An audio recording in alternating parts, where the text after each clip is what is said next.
Graça e paz, amados e amadas, estamos em Números capítulo 19 e aqui nós vamos ver falando sobre as cinzas e a água da purificação, depois caso de impureza e o ritual das águas purificadoras.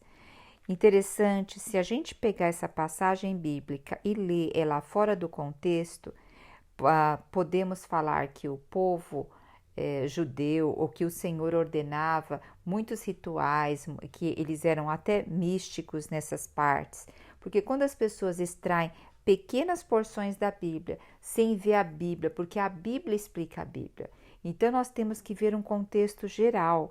Então aqui, principalmente em Números, o que nós estamos vendo? Nós estamos vendo uma sequência de desobediência, uma sequência de rebelião e uma sequência de mortes. E o Senhor também deixou claro que eles iriam de 20 anos para cima perecer no deserto. Aqui já tinha se passado mais ou menos 2 anos que eles estavam no deserto, então teria 38 anos, então haveria ainda muitas mortes aqui. E o que o Senhor orienta? O Senhor orienta Moisés e Arão para o quê? Para que eles escolham uma ovelha vermelha, uma novilha vermelha, sem defeito e perfeita, e que não tenha sido submetida a julgo ainda, e que o sacerdote Eleazar deveria pegar essa ovelha e levar ela para fora do acampamento, para ela ser sacrificada na presença dele. E também Eleazar ia pegar com o dedo o sangue e ia aspergir 7 vezes em direção à entrada da tenda do encontro.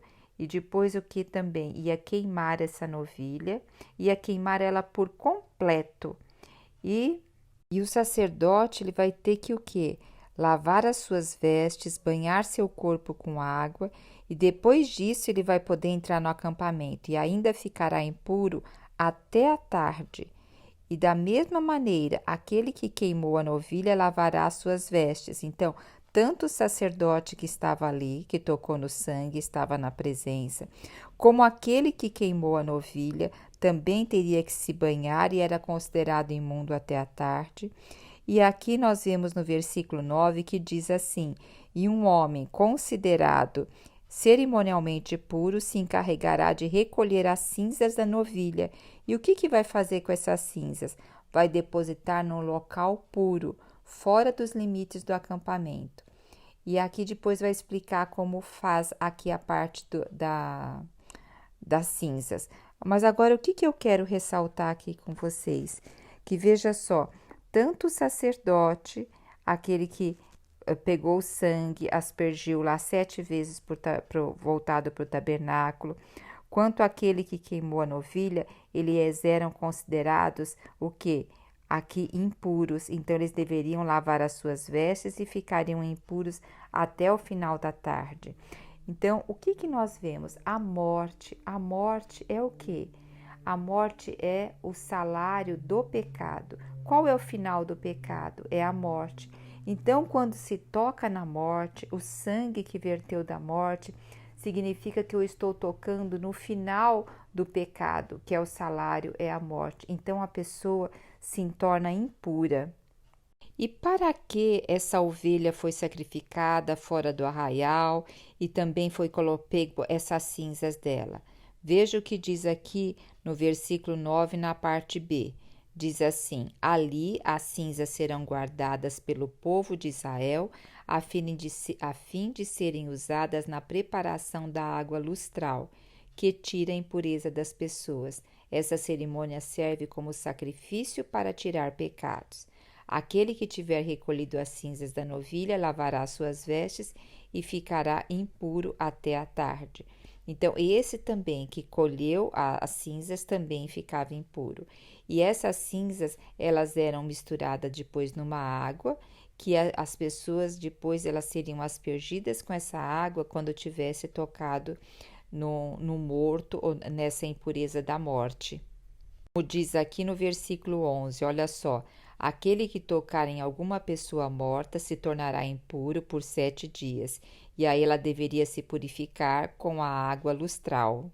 bem vai estar explicando que todo aquele que estiver no campo e tocar num ser humano que tenha sido assassinado, ou um morto de morte natural, ou um osso de um ser humano que já estiver ali há um bom tempo, toda essa pessoa ela ficará imunda durante 7 dias e ela deverá o quê?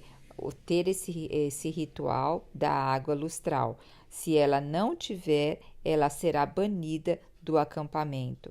O que isso nos leva a mostrar? Vamos lá em Hebreus 9, versículo 13. Olha o que diz Hebreus 9, a partir do versículo 13.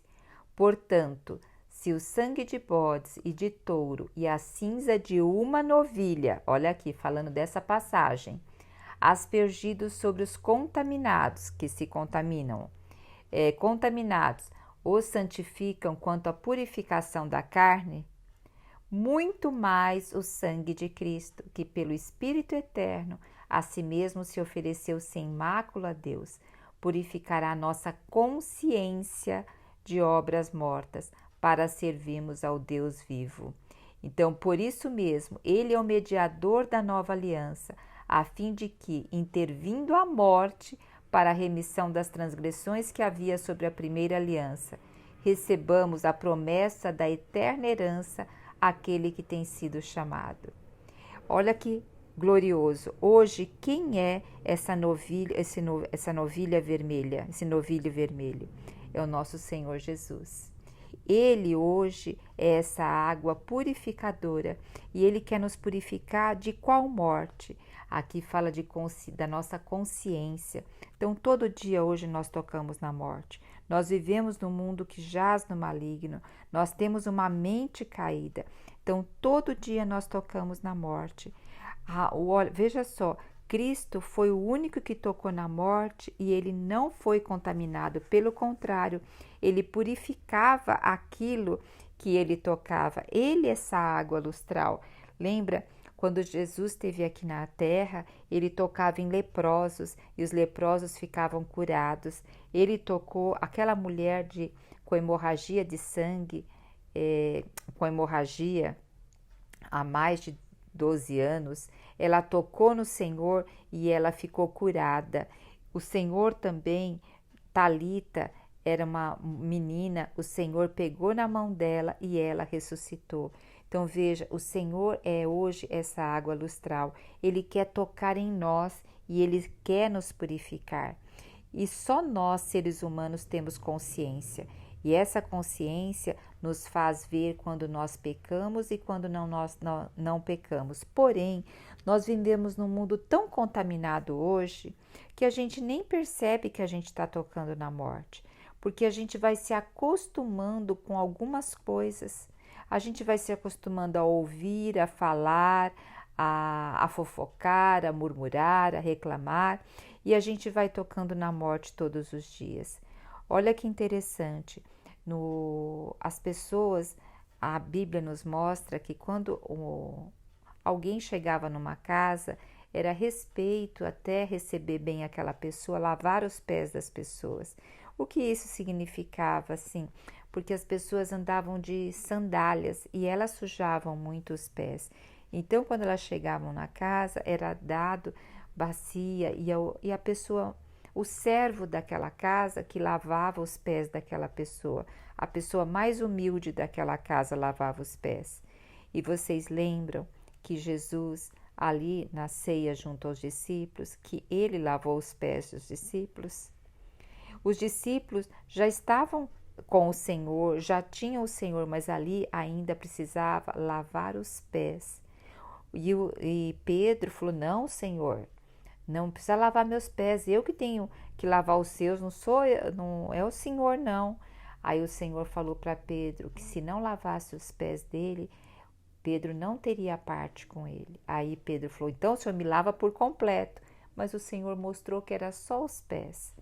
Porque veja só, quando nós aceitamos o Senhor, nós já fomos assim introduzidos na presença de Deus.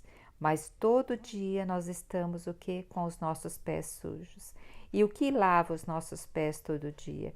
A nossa intimidade com Deus, a palavra de Deus, a reflexão, a meditação, o estar na presença do Senhor, o conhecer a palavra dele é o lavar os nossos pés. Esse lavar os nossos pés, além de nos purificar, nós também temos que nos apresentar ao Senhor e todo dia confessar os nossos pecados. Confessar o que nós tocamos, o que nós falamos. Nós tocamos na morte todos os dias. E nós devemos estar atentos a isso para confessar os nossos pecados. E também quando nós vamos à palavra, a palavra ela nos vai dando uma consciência pura e uma consciência sensível. E vai o que, como diz aqui em Hebreus 9, né? Purificar a nossa consciência de obras mortas. Quantas coisas nós fazemos e achamos que são coisas positivas, mas no íntimo são obras mortas, porque nós estamos buscando, em primeiro lugar, sempre o nosso próprio benefício, não tendo o Senhor em primeiro lugar. Então, ir à palavra é começar a ter essa sensibilidade. Então, veja, essa passagem aqui que nós estamos lendo, em Números 19, tem tudo a ver o quê? Com o Senhor Jesus hoje. Ele sendo, por meio da palavra, essa água que nos purifica. O versículo 21 diz assim: isto será para eles um estatuto perpétuo. Então, hoje nós temos isso como estatuto na nossa vida. O nosso Senhor Jesus, sendo aquele que abriu esse caminho junto ao Pai, e hoje Ele todo dia deseja lavar nossos pés, na intimidade que nós vamos ter com Ele, confessando os nossos pecados, lendo a palavra dele. Por isso, eu assim te convido, todos os dias você separar um tempo na presença do Senhor. Não dá um tempinho que sobra na tua vida, não. Pegue aquele tempo, já estipule o momento que você vai estar com o Senhor. E ali você reserve no mínimo meia hora. E ore ao Senhor. E saiba que oração não é só a gente falar. Oração é a gente aprender a ouvir. Ouvir o que o Senhor tem a dizer. É confessar os nossos pecados. É ler a palavra e meditar nela e falar: Senhor, o que o Senhor tem para falar comigo nessa passagem bíblica? O que o Senhor quer me mostrar que ainda eu não vi? Senhor, me dê sensibilidade à minha consciência. Quais são as obras mortas que eu tenho feito e não tenho percebido? Senhor, o que eu tenho tocado que tem me tornado impuro? Então devemos ir à presença do Senhor e depois de fazer todas essas perguntas, nos aquietar para ver o que o Senhor tem a falar por nós. Todos os dias o Senhor quer nos lavar com a palavra dele.